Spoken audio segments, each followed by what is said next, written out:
BJP ವಿರುದ್ಧ CM Siddaramaiah ಮತ್ತೆ ಗಂಭೀರ ಆರೋಪ ಮಾಡಿದ್ದಾರೆ.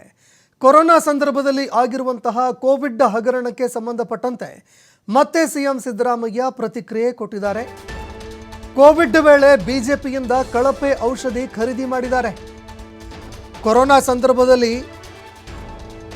ಆರೋಗ್ಯದ ತುರ್ತು ಪರಿಸ್ಥಿತಿ ಏನು ಎದುರಾಗಿತ್ತು, ಆ ಸಂದರ್ಭದಲ್ಲಿ ಕಳಪೆ ಔಷಧಿ ಖರೀದಿ ಮಾಡಿದ್ದಾರೆ. ಟೆಂಡರನ್ನೇ ಕರೆಯದೆ 1ಕ್ಕೆ 10 ಪಟ್ಟು ದುಡ್ಡು ಕೊಟ್ಟು ಖರೀದಿ ಮಾಡಿದ್ದಾರೆ.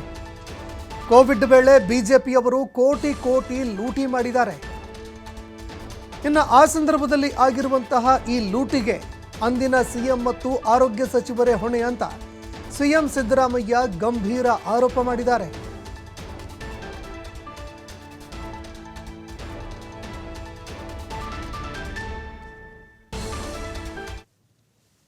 ನೋಡ್ರಿ, ಕಳಪೆ ಔಷಧಿಗಳನ್ನು ಪರ್ಚೇಸ್ ಮಾಡಿದ್ದಾರೆ. ಅಷ್ಟೇ ಅಲ್ಲ, 1ಕ್ಕೆ 10ರಷ್ಟು ಕೊಟ್ಟು ದುಡ್ಡು ಕೊಟ್ಟು ಕೊಂಡ್ಕೊಂಡಿದ್ದಾರೆ. ಟೆಂಡರ್ ಖರೀದಿನೇ ಮಾಡ್ಕೊಂಡಿದ್ದಾರೆ.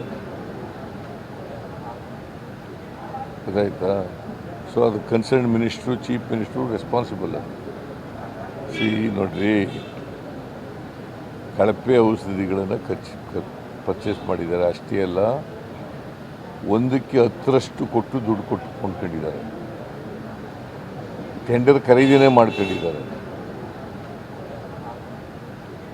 ಗೊತ್ತಾಯ್ತಾ? ಸೊ ಅದು concern minister, chief minister responsible. ನೋಡ್ರಿ,